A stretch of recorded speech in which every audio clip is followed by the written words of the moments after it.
Hello' guys welcome to my Assamese edu help YouTube channel. আজি আমি অসমৰ কেইটামান অতি দৰকাৰী জিকে লৈ এই ভিডিঅ'টোত আলোচনা কৰিম। চ' আপোনালোকলৈ এটা অনুৰোধ, এই চেনেলটো প্লিজ ছাবস্ক্ৰাইব কৰি দিব আৰু যিমান পাৰে এই ভিডিঅ'টো শ্বেয়াৰ কৰি দিব। আহক ভিডিঅ'টো আৰম্ভ কৰোঁ।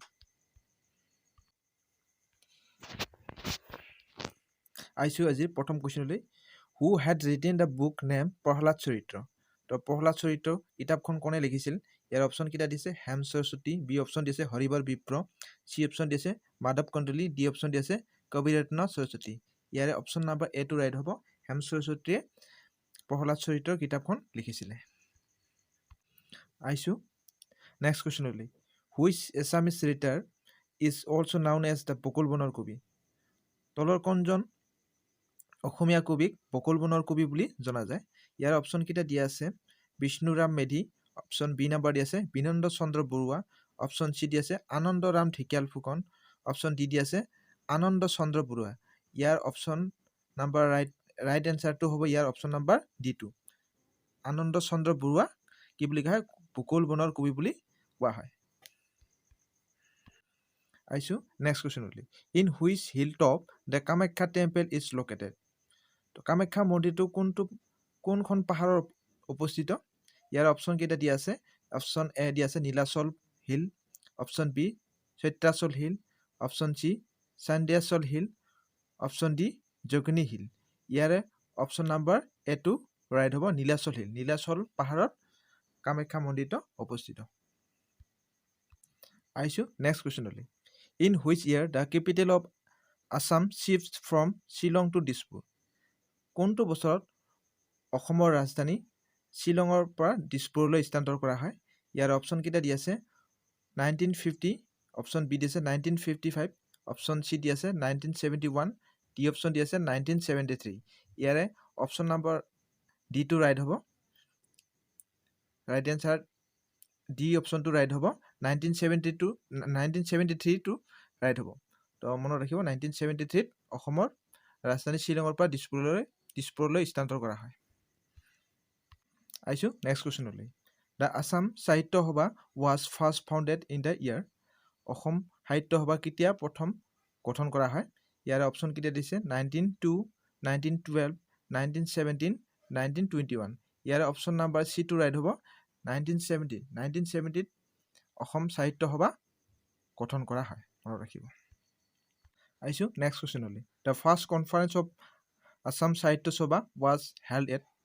তো অসম সাহিত্য সভাৰ অধিৱেশনখন প্ৰথম ক'ত অনুষ্ঠিত কৰা হৈছিল? ইয়াৰ অপশ্যন কেইটা দি আছে কামৰূপ, বি অপশ্যন দি আছে শিৱসাগৰ, চি অপশ্যন দিছে বৰপেটা, ডি অপশ্যন দি আছে ধুবুৰী। ইয়াৰে অপশ্যন নাম্বাৰ বি টো ৰাইট হ'ব। শিৱসাগৰত প্ৰথম অসম সাহিত্য সভাৰ অধিৱেশন অনুষ্ঠিত কৰা হৈছিল। আহিছোঁ নেক্সট কুৱেশ্যনলৈ। Who was the first president of Assam Sahitya Sabha? Assam সাহিত্য সভাৰ প্ৰথম সভাপতি কোন আছিলে? ইয়াৰ অপশ্যন কেইটা দিছে লক্ষ্মীনাথ বেজবৰুৱা, বি অপশ্যন দিছে পদ্মনাথ গোহাঁই বৰুৱা, চি অপশ্যন দিয়া আছে হেমচন্দ্ৰ গোস্বামী, ডি অপশ্যনটো দিয়া আছে ৰজনীকান্ত বৰদলৈ। ইয়াৰে অপশ্যন নাম্বাৰ বি টো ৰাইট হ'ব। পদ্মনাথ গোহাঁই বৰুৱা প্ৰথম অসম সাহিত্য সভাৰ সভাপতি আছিলে। আহিছোঁ আন এটা ইম্পৰ্টেণ্ট কুৱেশ্যনলৈ। Total number of national park in Assam? অসমত কেইখন ৰাষ্ট্ৰীয় উদ্যান আছে? ইয়াৰে অপশ্যন কেইটা দি আছে 3, অপশ্যন বি দিছে 4, অপশ্যন চি দি আছে 5, অপশ্যন ডি দি আছে 7। ইয়াৰে ৰাইট এনচাৰটো হ'ব চি। 5টা অসমত ৰাষ্ট্ৰীয় উদ্যান আছে, মনত ৰাখিব। The total number of bridge over the river Brahmaputra? তো ব্ৰহ্মপুত্ৰ নদীৰ ওপৰত মুঠ কেইখন দলং আছে? ইয়াৰ অপশ্যন কেইটা দি আছে 4, বি অপশ্যন দি আছে 5, চি অপশ্যন দি আছে 6, ডি অপশ্যন দি আছে 7। ইয়াৰে অপশ্যন নাম্বাৰ চি টো ৰাইট হ'ব 6। অৰ্থাৎ অসমৰ ব্ৰহ্মপুত্ৰ নদীৰ ওপৰত 6খন দলং আছে, মনত ৰাখিব। আহিছোঁ নেক্সট কুৱেশ্যনলৈ। দ্য নৰনাৰায়ণ সেতু connect the Panchratna town with which city? তো নৰনাৰায়ণ সেতুৱে পঞ্চৰত্ন চহৰক কোনখন কোনখন চহৰক কানেক্ট কৰিছে নৰনাৰায়ণ সেতুৱে তো ইয়াৰ অপশ্যন কেইটা দি আছে কালিবৰ বি অপশ্যন দি আছে তেজপুৰ চি অপশ্যন দিছে বঙাইগাঁও ডি অপশ্যন দি আছে যোগীঘোপা ইয়াৰ অপশ্যন নাম্বাৰ ডি টু ৰাইট হ'ব যোগীঘোপাক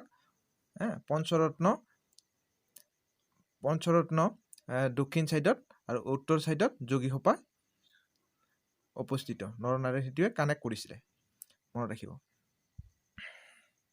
আহিছোঁ নেক্সট কুৱেশ্যনলৈ who was the first chief minister of Assam অসমৰ প্ৰথম মুখ্যমন্ত্ৰী কোন আছিলে ইয়াৰ অপশ্যন কেইটা দি আছে বিষ্ণুৰাম মেধি বি অপশ্যন দি আছে তৰুণ ৰাম ফুকন চি অপশ্যন দি আছে গোপীনাথ বৰদলৈ ডি অপশ্যন দি নান অফ দি এবভ ইয়াৰে অপশ্যন নাম্বাৰ চি টু ৰাইট হ'ব গোপীনাথ বৰদলৈ প্ৰথম অসমৰ মুখ্যমন্ত্ৰী আছিল মনত ৰাখিব তো এইখিনিয়ে আছিলে আজিৰ ভিডিঅ'ত তো ভিডিঅ'টো ভাল লাগিলে লাইক কৰি দিব ধন্যবাদ